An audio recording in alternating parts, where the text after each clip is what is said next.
Today, we have Mr. Pramod Kumar, who is the head of supply chain operations at Gati Ltd, which is a famous logistics company.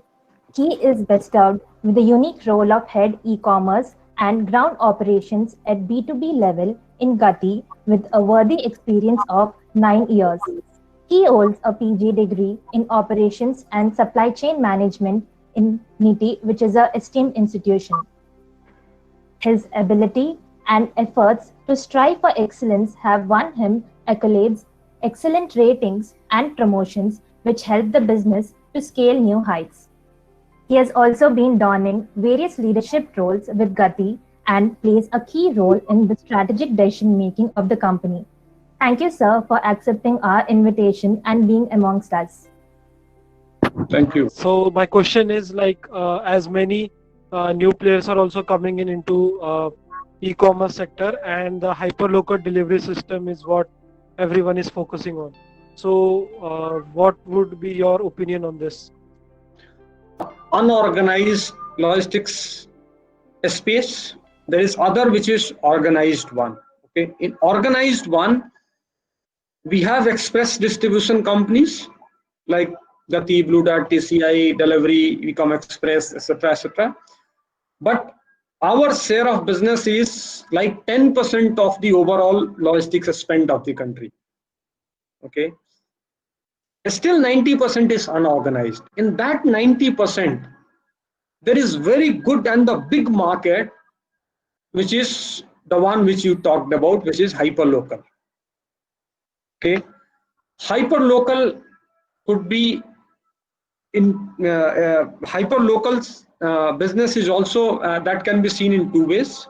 One is in terms of the all our micro e-commerce deliveries, okay, which has already started capturing the market in an organized way.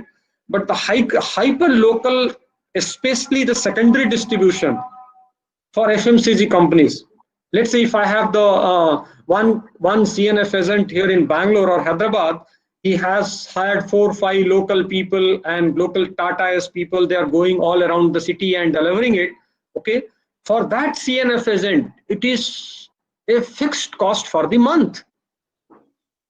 Okay, that guy who is the local Tata operator is almost like immune to the adoption of technology. We don't know that how many deliveries he is going to do. But if this hyper local secondary distribution is going to be done by organized logistics service provider, then one, we can do the lot of cross utilization of resources. In one truck, I can deliver probably the 5 FMCG companies products.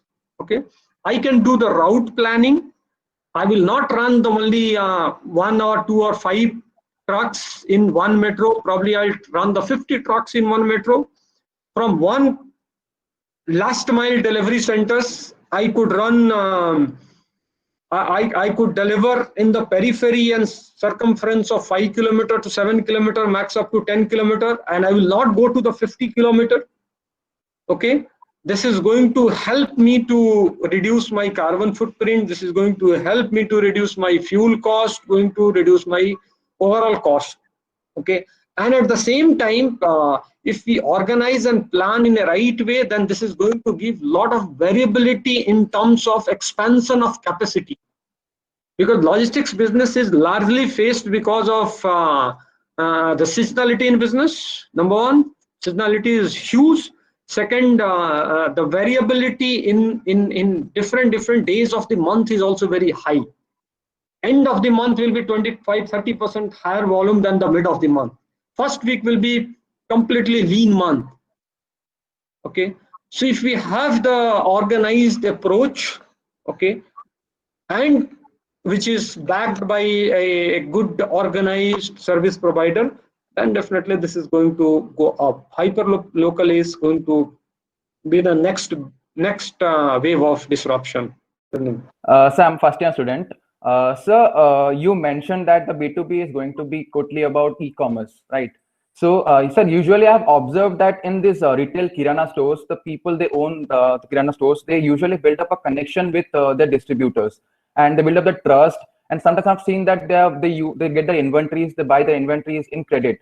So how do you think e-commerce can connect with the retail stores on this front, sir? So I'll tell you that there are companies. I'm not sure you guys have heard about a company named Udaan. Yes, sir. Yes, Okay. sir. Udaan. Udaan is one of the Udaan, M Junction. They are few companies. Udaan is one among them who has done a lot on this space. Okay, and to answer to your question precisely, if only the credit limit is the issue, then I can tell you that Udaan gives that credit also. So there is one seller, a buyer in between. That trading is happening through the Udaan platform. Udaan has floated their own company, okay, which is a NBFC company. Okay, they manage that credit.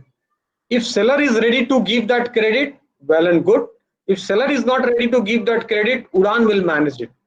So of course, this is a very valid point and a very good question, because in B2B space, the issue is going to be about the credit limit. Okay, because most of this B2B offline space, offline business, it operates with